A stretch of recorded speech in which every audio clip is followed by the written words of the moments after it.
ಶಿಡ್ಲಘಟ್ಟ ಸಮಾಚಾರ ನ್ಯೂಸ್ಗೆ ಸ್ವಾಗತ. ನಾನು ನಿಮ್ಮ ಮಳಮಾಚನಹಳ್ಳಿ ಗೋವರ್ಧನ್. ಜಂಗಮಕೋಟೆ ಭಾಗದಲ್ಲಿ ಕೈಗಾರಿಕಾ ಪ್ರದೇಶ ನಿರ್ಮಿಸಲು ರೈತರಿಂದ ಅಭಿಪ್ರಾಯ ಸಂಗ್ರಹ ಮಾಡಿದಂತಹ ಸಮಯದಲ್ಲಿ ತಾಲೂಕು ಆಡಳಿತ ವತಿಯಿಂದ ರೈತರಿಗೆ ಸಾಕಷ್ಟು ಮೋಸ ಮಾಡಿದ್ದು, ತಾಲೂಕು ಆಡಳಿತ ವತಿಯಿಂದ ರೈತರಿಗೆ ನೀಡಿದ ಅರ್ಜಿಗಳು ಸಮರ್ಪಕವಾಗಿ ವಿಲೇವಾರಿ ಆಗಿಲ್ಲ ಎಂದು ರಾಜ್ಯ ರೈತ ಸಂಘ ಹಾಗೂ ಹಸಿರು ಸೇನೆಯ ರಾಜ್ಯ ಕಾರ್ಯಾಧ್ಯಕ್ಷ ಭಕ್ತರಹಳ್ಳಿ ಬೈರೇಗೌಡ ತಿಳಿಸಿದರು. ರೈತರ ಹೆಸರಲ್ಲಿ ಏನು ಖಾತೆಯಲ್ಲಿತ್ತು ಅದು ಜಂಟಿ ಇರೋಂಥದ್ದು. ಇವತ್ತು ನಡಪನಾಕ್ನಹಳ್ಳಿ ಇರ್ಬೋದು, ಅಥವಾ ಬಸಪಟ್ಟಣ ಇರ್ಬೋದು, ಅಥವಾ ತಾದೂರು ಇರ್ಬೋದು, ಇನ್ನೂ ಹೆಣ್ಣಂಗೂರು ಇರ್ಬೋದು, ಇನ್ನೂ ಕೆಲವು ಗ್ರಾಮಗಳಲ್ಲಿ ಒಬ್ಬರಿಗೆ ಕೊಟ್ಟಿದ್ದಾರೆ. ಅದೇ 4-5 ಜನ ಅಣ್ಣ ತಮ್ಮಂದಿರಿದ್ದಾವೆ, ಕೆಳಕ್ಕೆ 7 ಜನ ಅಣ್ಣ ತಮ್ಮಂದಿದ್ದಾರೆ. ಅದು ಜಂಟಿ ಇರೋವಂಥದ್ದು. ಆ ಜಂಟಿ ಇರೋರಿಗೆಲ್ಲ ಕೊಡಬೇಕಾಗಿತ್ತಲ್ಲ ಅವರು. ಇದು ಕೊಟ್ಟಿಲ್ಲ, ಇದು ಲೋಪ ಆಗೈತೆ. ಇದು ನಮಗೆ ಉದ್ದೇಶಪೂರ್ವಕವಾಗಿ ಈ ಕೌಂಟ್ನ ಕಡಿಮೆ ಮಾಡೋಕ್ಕೆ ಮಾಡವ್ರೆ. ಇದು ಮಾನ್ಯ ಮಂತ್ರಿಗಳು. ಅದಕ್ಕೆ ನಾನು ಕಳಕಳಿಯಿಂದ ನಾವು ಮನವಿ ಮಾಡ್ತೇವೆ. ಮಾನ್ಯ ಶಾಸಕರು, ಮಾನ್ಯ ಮಂತ್ರಿಗಳು, ಪಕ್ಕದಲ್ಲೇ ನಮ್ಮ ಹೊಸಕೋಟೆ ಕ್ಷೇತ್ರದ ಶಾಸಕರು ಶರತ್ ಬಚ್ಚೇಗೌಡರು ಏನು ಹೇಳಿದ್ದಾರೆ, ನಿಮಗೆ ನೋಡಿಸಿದ್ದೇವೆ, ನಿಮಗೂ ಕೂಡ ಅದು ಕಾಳಜಿ ಇರ್ಬೋದೇನೋ ಅನಿಸ್ತದೆ. ದಯಮಾಡಿ ಕೃಷಿ ಫಲವತ್ತಾದ ಭೂಮಿಯನ್ನು ಬಿಟ್ಟು ನೀವು ಬೇರೆ ಕಡೆ ಮಾಡಿ. ಜಂಗಮಕೋಟೆಯಲ್ಲಿ ರೈತರ ಸಮ್ಮುಖದಲ್ಲೇ ಸುದ್ದಿಗೋಷ್ಠಿ ನಡೆಸಿ ಮಾತನಾಡಿದ ಭಕ್ತರಹಳ್ಳಿ ಬೈರೇಗೌಡರು, ಒಬ್ಬ ರೈತರ ಹೆಸರಿನಲ್ಲಿ 4-5 ಸರ್ವೆ ನಂಬರ್ನಲ್ಲಿ ಜಮೀನು ಇದ್ರೂ ಒಂದೇ ಪಾಣಿಯನ್ನ ನೀಡಿದ್ದಾರೆ ಹಾಗೂ ರೈತರಿಂದ ಅಭಿಪ್ರಾಯ ಸಂಗ್ರಹ ಮಾಡಿದಂತಹ ಸಮಯದಲ್ಲಿ ತಾರತಮ್ಯ ಮಾಡಿ ಎಣಿಕೆ ಸಮಯದಲ್ಲಿ ಸ್ಪಷ್ಟ ಮಾಹಿತಿ ನೀಡದೆ ರೈತರಿಗೆ ಗೊಂದಲ ಸೃಷ್ಟಿ ಮಾಡಿದ್ದಾರೆ ಎಂದು ಆರೋಪಿಸಿದರು. ಚಿಕ್ಕಬಳ್ಳಾಪುರ ಜಿಲ್ಲೆ ಶಿಡ್ಲಘಟ್ಟ ತಾಲೂಕಿನ 13 ಹಳ್ಳಿಗಳ ಕೈಗಾರಿಕಾ ಪ್ರದೇಶಕ್ಕೆ ವರ್ಷದ ಹಿಂದೆ ಏನು ಡಿನೋಟಿಫಿಕೇಷನ್ ಆಗಿತ್ತು, ಆ ವಿಚಾರವಾಗಿ ನಿನ್ನೆ ಏನು ಸಭೆಯನ್ನು ಕರೆದಿದ್ದರು. ಸಭೆ ಅಂದರೆ ಕೈಗಾರಿಕಾ ನಿಗಮದಲ್ಲಿ ಏನು ಸರ್ಕಾರ ಮಾಡುವವರೆಗೂ ಕೂಡ ಇದುವರೆಗೂ ಕೂಡ ಈ ರೀತಿ ನಡೆದಂಥ ಉದಾಹರಣೆ ಇಲ್ಲ. ವಿಧಾನಸೌಧದ ಜಂಗಮಕೋಟೆ ಭಾಗಕ್ಕೆ ಬಂದು ಮಾಡುವ ಪರಿಸ್ಥಿತಿ ಬಂತು. ಆದರೆ ಆಡಳಿತ ಶಾಹಿ ಈ ಭಾಗದ ತಾಲೂಕು ಆಡಳಿತ ಮತ್ತು ಜಿಲ್ಲಾಡಳಿತ ರೈತರಿಗೆ ಸಾಕಷ್ಟು ಮೋಸವನ್ನು ಮಾಡಿದೆ. ಹೆಂಗೆ ಮೋಸ ಅಂದರೆ, ತಾಲೂಕಿನ ತಹಶೀಲ್ದಾರ್ ಮುಖಾಂತರ ರೈತರಿಗೆ ಕೊಟ್ಟಂಥ ಅರ್ಜಿಗಳು ಸಮರ್ಪಕವಾಗಿ ಇಳುವರಿ ಆಗಿಲ್ಲ. ಒಂದು ಅಂದಾಜಿನ ಪ್ರಕಾರ ಅವರು 1162 ಅಂತೇಳಿ ಒಂದು ಲಿಖಿತದಲ್ಲಿ ಅವರೇ ಹೇಳಿರೋಂಥದ್ದು. ನಿನ್ನೆ ಮಂತ್ರಿಗಳ ಜೊತೆಯಲ್ಲಿ ಹೇಳಿದ್ದಂಥದ್ದು 1082. ಅಂದರೆ ಅಲ್ಲೇ ಅವರ ಹೇಳಿಕೆ ತಪ್ಪಾಗಿದೆ. ಏನಿವತ್ತು PSL ಕಂಪ್ನಿಗೆ ಕೊಟ್ಟಂಥ ರೈತರು ಏನಿದ್ದಾರೋ ಅವರನ್ನೂ ಕೂಡ ಈ ಒಂದು ರೈತರ ಒಪ್ಪಿಗೆ ವಿಚಾರದಲ್ಲಿ ಕರೆದಿದ್ದು ಸರಿ ಇಲ್ಲ. ಕಾರಣ, ಸುಪ್ರೀಂ ಕೋರ್ಟಲ್ಲಿ ಇರುವಂಥ ಸಂದರ್ಭದಲ್ಲಿ ಈ ತಾಲೂಕಿನ ದಂಡಾಧಿಕಾರಿಗಳು ಕರೆದವರಲ್ಲ, ಇದು ತಪ್ಪಲ್ವೇ? ನ್ಯಾಯಾಂಗದ ನಿಂದನೆ ಆಗಲ್ವೇ? ಬರೀ ಹೆಸರನ್ನು ಅಥವಾ ಅಭ್ಯರ್ಥಿಗಳನ್ನು ಅಥವಾ ಅಂಕಿಗಳನ್ನು ಹೆಚ್ಚಿಸುವ ಕೆಲಸಕ್ಕೆ ಅವರು ನಾಂದಿ ಆಡಿದರು. ಜೊತೆಗೆ ನಡಪನಾಕ್ನಹಳ್ಳಿ ಇರ್ಬೋದು, ಅಥವಾ ಬಸಪಟ್ಟಣ ಇರ್ಬೋದು, ಅಥವಾ ಹೆಣ್ಣಂಗೂರಲ್ಲಿ ಉದಾಹರಣೆ ಇಲ್ಲೇ ನಮ್ಮ ಪಕ್ಕದಲ್ಲೇ ಅಶ್ವಥ್ ಗೌಡ್ರು ಇದ್ದಾರೆ. ಅವ್ರದ್ದು 25 ಎಕರೆ ಜಮೀನು ಐತೆ, ಒಂದೇ ಪಾಣಿ ಕೊಟ್ಟಿದ್ದಾರೆ. ಅಲ್ಲಿ ಸಬ್ ನಂಬರ್ಗಳು ಸಾಕಷ್ಟು ಇದ್ದರೂ ಕೂಡ ಅವ್ರಿಗೆ ಆ ರೀತಿ ಆಗೈತೆ. ಬಸಪಟ್ಟಣದಲ್ಲೂ ಕೂಡ ಒಬ್ಬ ಕೊಟ್ಟಿದ್ದಾರೆ, 30 ಎಕರೆಗೂ ಕೂಡ ಒಬ್ಬನು ಕೊಟ್ಟಿದ್ದಾರೆ. ಅದೇ ರೀತಿ ನಮ್ಮ ಯಣ್ಣಂಗೂರಲ್ಲೂ ಕೂಡ ಅದೇ ರೀತಿ ಕೊಟ್ಟು ಇದು ಒಂದು ರೀತಿಯಲ್ಲಿ ತಾರತಮ್ಯವನ್ನು ಮಾಡಿದ್ದಾರೆ. ಜೊತೆಯೊಳಗೆ ಏನು ಮತದಾನ ಮಾಡೋ ರೀತಿಯಲ್ಲಿ ಏನು ನಮ್ಮ ಸಚಿವರು ಮತ್ತು ಶಾಸಕರು ಹೇಳಿದರು, ಅದು ಒಂದು ರೀತಿಯಲ್ಲಿ ಆಡಳಿತಶಾಹಿಯ ರೀತಿಯಲ್ಲಿ ಇತ್ತು. ಇವತ್ತು ಗ್ರಾಮ ಪಂಚಾಯತಿ ಎಲೆಕ್ಷನ್ ಇರ್ಬೋದು, ಅಥವಾ ನಮ್ಮ ಡೈರಿ ಎಲೆಕ್ಷನ್ ಇರ್ಬೋದು, ಅಥವಾ ಲೋಕಸಭೆ ಅಥವಾ ವಿಧಾನಸಭೆ ಎಲೆಕ್ಷನ್ಗಳಲ್ಲಿ ಮತ್ತು ಪರ ವಿರೋಧದ ರೀತಿಯಲ್ಲಿ ಯಾರು ಅಭ್ಯರ್ಥಿಯ ಪರವಾಗಿ ಒಬ್ಬನು ಇನ್ನೊಬ್ಬ ಅಭ್ಯರ್ಥಿಯ ಪರವಾಗಿ ಕೂತ್ಕೊಂಡು ಮತದಾನ ಮಾಡೋದು ನಮ್ಮ ಹಿಂದಿನಿಂದ ಬಂದಂಥ ಪದ್ಧತಿ. ಇವತ್ತು ಯಾರೂ ಇಲ್ಲದೆ ನೇರವಾಗಿ ಇಲಾಖೆಯವರೇ ಸಂಬಂಧಪಟ್ಟಂಥ KD ಇಲಾಖೆಯವರು ಅವರೇ ಅದು ನಡೆಸೋದಂದರೆ ಯಾವ ರೀತಿ ಅಂದರೆ, ನಮ್ಮ ರೈತರ ಭಾಷೆಯಲ್ಲಿ ಕೋಣನ ಕರ್ಕೊಂಡೋಗಿ ಕಟ್ಕನ ರೀತಿಯಲ್ಲಿ ಆಯಿತು. ಅದು ವಿಶೇಷವಾಗಿ ಲಾಸ್ಟಲ್ಲಿ ಏನೋ ಎಣಿಕೆ ಮಾಡಬೇಕಾಗಿತ್ತು, ಆ ಎಣಿಕೆನೂ ಕೂಡ ಬರೀ ಅವರು ಮಾತ್ರ ತಂದು ಕೊಟ್ಟರೆ ವಿನಃ 6 ರೂಮಲ್ಲಿ ಪ್ರತ್ಯೇಕವಾಗಿ ಎಣಿಕೆ ಕೊಡಲಿಲ್ಲ, ಪ್ರತ್ಯೇಕವಾಗಿ ಎಕರೆ ವೈಸೂ ಕೊಡಿಲ್ಲ. ಇದು ಕಾನೂನು ಬಾಹಿರ ಅಂತೇಳಿ ನಾವೆಲ್ಲ ರೈತರು ಕೂಡ ನಾವು ಆಪೋಸ್ ಮಾಡ್ತೇವೆ.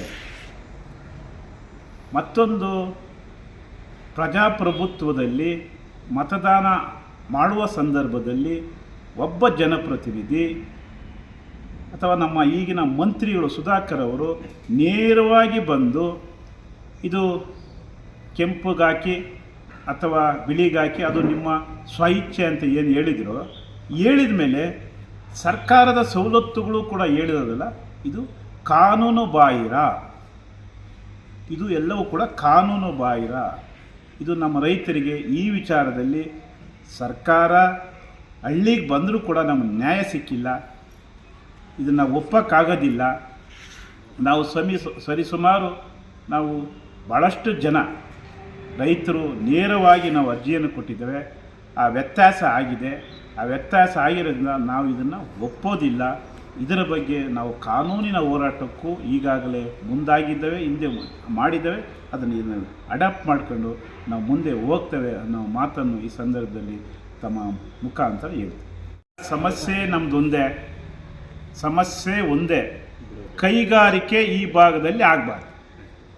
ಮೊದಲ ಬಾರಿಗೆ ಸಮಸ್ಯೆ ಇರೋಂಥದ್ದು PSL ಕಂಪನಿಗೆ ಯಾಕೆ ತಂದರು ಈ ವಿಚಾರದಲ್ಲಿ, ಅದು ಕೋರ್ಟಲ್ಲಿರೋಂಥ ಸಂದರ್ಭ. ಎರಡನೇ ವಿಚಾರ, 30 ಎಕರೆ 40 ಎಕರೆ 25 ಎಕರೆ ಒಂದೇ ಪಾಣಿ ಕೊಟ್ಟಿದ್ರಿ, ಯಾವ ನ್ಯಾಯ? ಒಂದೇ ಓಟ್ ಕೊಟ್ಟವರು, ಇದು ಯಾವ ನ್ಯಾಯ? ಈ ಎರಡು ವಿಚಾರ. ಮೂರನೇ ವಿಚಾರ ಗಂಭೀರವಾಗಿರೋದು, ಎಣಿಕೆ ಮಾಡುವ ಸಂದರ್ಭದಲ್ಲಿ ಪರ ಅಥವಾ ವಿರೋಧ ಯಾರು ಇಬ್ಬರನ್ನ ಕರೆದು ನೀವು ಎಣಿಸ್ಬೋದಾಯ್ತವೇನ? ನೀವು ಯಾರೋ ಕೈಗಾರಿಕಾ ನಿಗಮದವ್ರನ್ನೇ ಕರೆದು ನೀವು ಮಾತಾಡೋದಿದ್ರೆ ಅದ್ರ ಏನು ಲಾಭ? ಅದರಿಂದ ನಾವು ಈ ವಿಚಾರನ ನಾವು ಮುಕ್ತವಾಗಿ ಖಂಡಿಸ್ತೇವೆ. ಮಾನ್ಯ ಸಚಿವರು ಏನು ಹೇಳಿದರು, ನಮ್ಮ ಅಂಬೇಡ್ಕರ್ ಭವನದ ಉದ್ಘಾಟನಾ ಸಮಾರಂಭದಲ್ಲಿ 25ನೇ ತಾರೀಕು KDಗೆ ಸಂಬಂಧಪಟ್ಟಂಥ ಎಲ್ಲ ರೈತರನ್ನು ಕರೆದು ನಾವು ಅವರ ಅಭಿಪ್ರಾಯವನ್ನು ಸಂಗ್ರಹಿಸಿ ಯಾರು ಹೆಚ್ಚಿಗೆ ಕೊಡ್ತಾರೋ ಅವ್ರಿಗೆ ನಾವು ಕೈಗಾರಿಕೆ ಮಾಡೋಕ್ಕೆ ಕೊಡ್ತೀವಿ. ಅಕಸ್ಮಾತ್ ಅವರು ಕೊಡಿಲ್ಲ, ನಮ್ಮ ಕೈಗಾರಿಕೆ ಬೇಡ, ನಮ್ಮ ಭೂಮಿ ನಮ್ಮ ಉಳಿಬೇಕು ಅಂತಾರೋ ಅವರಿಗೆ ನಾವು ಅನೌನ್ಸ್ ಮಾಡ್ತೀವಿ ಅಂತೇಳಿ. ಆ ಮಾತಿನಂತೆ ನಮ್ಮ ಕೈಗಾರಿಕಾ ವಿಚಾರದಲ್ಲಿ ನಾವು ಹೆಚ್ಚಿಗೆ ಮೆಜಾರಿಟಿಯನ್ನು ಕೊಟ್ಟಿದ್ದೇವೆ. ಹೆಚ್ಚಿಗೆ ಮೆಜಾರಿಟಿ ಕೊಟ್ಟಿರೋದ್ರಿಂದ ಇದು ಅನೌನ್ಸ್ ಮಾಡಬೇಕಾಗಿತ್ತು ಮಂತ್ರಿಗಳು. ಯಾಕಂದರೆ ಇದು ಪ್ರಜಾಪ್ರಭುತ್ವದಲ್ಲಿ ಮತದಾನದ ಹಕ್ಕು ರೀತಿಯಲ್ಲಿ ಆಗಿರೋದ್ರಿಂದ ನೀವು ಅನೌನ್ಸ್ ಮಾಡಬೇಕು ಅಂಥೇಳಿ ನಾವು ತಮ್ಮಗಳ ಮುಖಾಂತರ ಒತ್ತಾಯವನ್ನು ಮಾಡ್ತೇವೆ. ಕೈಗಾರಿಕೆ ಮಾಡಬಾರ್ದು, ಯಾಕಂದರೆ ನಾವು ಹೆಚ್ಚು ರೈತರು ಕೈಗಾರಿಕೆ ಬೇಡ ಅಂಥೇಳಿ ನಾವು ಹೇಳಿರೋದ್ರಿಂದ ಅದನ್ನು ತಾವು ಅನೌನ್ಸ್ ಮಾಡಬೇಕು, ಕೈಗಾರಿಕೆ ಇಲ್ಲಿ ಮಾಡೋದಿಲ್ಲ. ಆದರೆ ಈ ತಾಲೂಕಲ್ಲೇ ಮಾಡಬೇಕು. ಶಿಡ್ಲಘಟ್ಟ ತಾಲೂಕಿನ ಉತ್ತರ ಭಾಗಕ್ಕೆ ದಯಮಾಡಿ ನೀವು ತಗೊಂಬನ್ನಿ, ಉತ್ತರ ಭಾಗಕ್ಕೆ ಕೊಡಿ. ನೀವೇನು ನಮ್ಮ ಏರ್ಪೋರ್ಟ್ ಕಮ್ಮಿ ಅಂತ ಹೇಳ್ತೀರಲ್ಲ, ಮಾನ್ಯ ಮಂತ್ರಿಗಳೇ, ತಮ್ಮ ತಾಲೂಕಲ್ಲಿ ಎಷ್ಟು ದೂರ ಹಾಕಿದಿರಿ ಕೈಗಾರಿಕೆ? 60-65 ಕಿಲೋಮೀಟ್ರು ನೀವು ಕೈಗಾರಿಕೆ ಹಾಕೋದು, ಇಲ್ಲಿ ಕೇವಲ 10 ಕಿಲೋಮೀಟ್ರದಲ್ಲಿ ಏನು ದೂರ ಆಗ್ತದಾ? ಮಾನ್ಯ ಮಂತ್ರಿಗಳು ಇದನ್ನು ಗಮನಕ್ಕೆ ತಗೊಳ್ಬೇಕು ಅಂತೇಳಿ ಒತ್ತಾಯ ಮಾಡ್ತೀವಿ. 82 ವಿಚಾರ ಇದೆ. ಅವ್ರ ಮೊದಲನೇ ವಿಚಾರದಲ್ಲಿ 1182 ಅಂತ ಕೊಟ್ಟವ್ರೆ. ತದನಂತರ ನೆನ್ನಿನ ವಿಚಾರದಲ್ಲಿ 1082 ಕೊಟ್ಟವ್ರೆ. 100 ಹೋಯ್ತು. ಅಂದರೆ ಅವರ ಅರ್ಥದಲ್ಲೇ, ಈಗ ಲಿಖಿತವಾಗಿಲ್ಲ, ಮೌಖಿಕವಾಗಿ ಅವ್ರು ಹೇಳಿರೋಂಥದ್ದು ಈ ಥರ ಹಿಂಗೆ ನಂಬರ್ಗಳಿದ್ದಾವೆ, ಅದನ್ನು ಕೌಂಟ್ ಮಾಡಿ ಕೇಳಬೇಕು ಅಂತ. ಅಂದರೆ ಅವರೇ ಹೇಳಿರೋದಂಥದ್ದೇ ತಪ್ಪು ಸಂದೇಶ ಇರೋದು. ರೈತರ ಹೆಸರಲ್ಲಿ ಏನು ಖಾತೆಯಲ್ಲಿತ್ತು ಅದು ಜಂಟಿ ಇರೋಂಥದ್ದು. ಇವತ್ತು ನಡಪನಾಕ್ನಹಳ್ಳಿ ಇರ್ಬೋದು, ಅಥವಾ ಬಸಪಟ್ಟಣ ಇರ್ಬೋದು, ಅಥವಾ ತಾದೂರು ಇರ್ಬೋದು, ಇನ್ನೂ ಹೆಣ್ಣಂಗೂರು ಇರ್ಬೋದು, ಇನ್ನೂ ಕೆಲವು ಗ್ರಾಮಗಳಲ್ಲಿ ಒಬ್ಬರಿಗೆ ಕೊಟ್ಟಿದ್ದಾರೆ. ಅದೇ 4-5 ಜನ ಅಣ್ಣ ತಮ್ಮಂದಿರಿದ್ದಾವೆ, ಕೆಳಕ್ಕೆ 7 ಜನ ಅಣ್ಣ ತಮ್ಮಂದಿರಿದೆ, ಅದು ಜಂಟಿ ಇರೋವಂಥದ್ದು. ಆ ಜಂಟಿ ಇರೋರಿಗೆಲ್ಲ ಕೊಡಬೇಕಾಗಿತ್ತಲ್ಲ ಅವರು. ಇದು ಕೊಟ್ಟಿಲ್ಲ, ಇದು ಲೋಪ ಆಗೈತೆ. ಇದು ನಮಗೆ ಉದ್ದೇಶಪೂರ್ವಕವಾಗಿ ಈ ಕೌಂಟ್ನ ಕಡಿಮೆ ಮಾಡೋಕ್ಕೆ ಮಾಡವ್ರೆ. ಇದು ಮಾನ್ಯ ಮಂತ್ರಿಗಳು. ಅದಕ್ಕೆ ನಾನು ಕಳಕಳಿಯಿಂದ ನಾವು ಮನವಿ ಮಾಡ್ತೇವೆ, ಮಾನ್ಯ ಶಾಸಕರು, ಮಾನ್ಯ ಮಂತ್ರಿಗಳು, ಪಕ್ಕದಲ್ಲೇ ನಮ್ಮ ಹೊಸಕೋಟೆ ಕ್ಷೇತ್ರದ ಶಾಸಕರು ಶರತ್ ಬಚ್ಚೇಗೌಡರು ಏನು ಹೇಳಿದ್ದಾರೆ, ನಿಮಗೆ ನೋಡಿಸಿದ್ದೇವೆ, ನಿಮಗೂ ಕೂಡ ಅದು ಕಾಳಜಿ ಇರ್ಬೋದೇನೋ ಅನಿಸ್ತದ. ದಯಮಾಡಿ ಕೃಷಿ ಫಲವತ್ತಾದ ಭೂಮಿಯನ್ನು ಬಿಟ್ಟು ನೀವು ಬೇರೆ ಕಡೆ ಮಾಡಿ. ಚಿಕ್ಕಬಳ್ಳಾಪುರ ಜಿಲ್ಲೆ ಶಿಡ್ಲಘಟ್ಟ ತಾಲೂಕು ಜಂಗಮಕೋಟೆ ಹೋಬಳಿ ಕೈಗಾರಿಕೆ ಅಭಿವೃದ್ಧಿ ಮಾಡೋಕ್ಕೆ ಬಂದಿದ್ದ ವಿರುದ್ಧವಾಗಿ ನಾವು ನಿನ್ನೆ 25ನೇ ತಾರೀಕು ಉಸ್ತುವಾರಿ ಸಚಿವರಾದಂಥ ನಮ್ಮನ್ನೆಲ್ಲ ಸಭೆ ಕರೆದಿದ್ದರು ಜಂಗಮಕೋಟೆ ಕ್ರಾಸ್ನಲ್ಲಿ, ಜ್ಯೋತಿ ಸ್ಕೂಲಲ್ಲಿ. ಎಲ್ಲ ರೈತರು, ಒಂದು 1000 ಜನಕ್ಕೆ ಹೆಚ್ಚಿಗೆ ರೈತರೆಲ್ಲ ನಾವು ಸೇರಿದ್ರಿ. ಅದರಲ್ಲಿ ಸಚಿವರು ಭಾಗವಹಿಸಿದರು, ಶಾಸಕರು ಭಾಗವಹಿಸಿದರು, KIBD ಎಲ್ಲ ಅಧಿಕಾರಿಗಳು, ಸಿಗಳೆಲ್ಲ ಭಾಗವಹಿಸಿದರು. ಅದರಲ್ಲಿ ನಮ್ಮ ರೈತರಾದಂಥ ಅನ್ನದಾತರು ಶ್ರದ್ಧೆಯಿಂದ ಬೆಳಗ್ಗೆ 9 ಗಂಟೆಗೆ ಬಂದು ಕಾತು, ಎಲ್ಲ ರೈತರು ಅಧಿಕಾರಿಗೆ ಬರೋಕ್ಕೆ ಮೊದಲೇ ನಾವು ರೈತರು ಬಂದು ಕಾತಿದ್ದೀರಿ. ಶ್ರದ್ಧೆಯಿಂದ ನಮ್ಮ ಹಕ್ಕು ಉಳಿಸ್ಕೊಬೇಕಂತಂತು, ನಮ್ಮ ಭೂಮಿ ಉಳಿಸ್ಕೊಬೇಕಂತ ಹೇಳ್ಬಿಟ್ಟು ಎಲ್ಲ ರೈತರು ಕಾತುರದಿಂದ ಕಾತು, ಅವ್ರು ಏನು ಹೇಳಿದ್ರು ಅದ್ರ ಪರವಾಗಿ ನಾವು ನಿಂತು ಭೂಮಿ ಉಳಿಸ್ಕೊಳ್ಳೋದಕ್ಕೋಸ್ಕರ ನಾವು ಎಲ್ಲ ರೈತರು ಬಂದು ನಾವು ಕಾತು, ಅವ್ರು ಹೇಳಿದಂತೆ ನಾವು ಭೂಮಿ ಉಳಿಸ್ಕೊಳ್ಳೋದಕ್ಕೋಸ್ಕರಾಗಿ ಹೆಣ್ಣು ಮಕ್ಕಳಾಗ್ಬೋದು, ನಾವು ಇದು ಹಿರಿಯರು, ಯುವಕರು, ಸ್ನೇಹಿತರು ಎಲ್ಲ ಒಟ್ಟಾಗಿ ಬಂದು ನಾವು ಶಾಲೆಯಲ್ಲಿ ಕೂತು ಅವ್ರು ಹೇಳಿದ ಮತ ಟೈಪ್ ಮಾಡಿದರು. ಅದರಲ್ಲಿ ನಾವು ಹೆಚ್ಚಿನ ಸಂಖ್ಯೆಯಲ್ಲಿ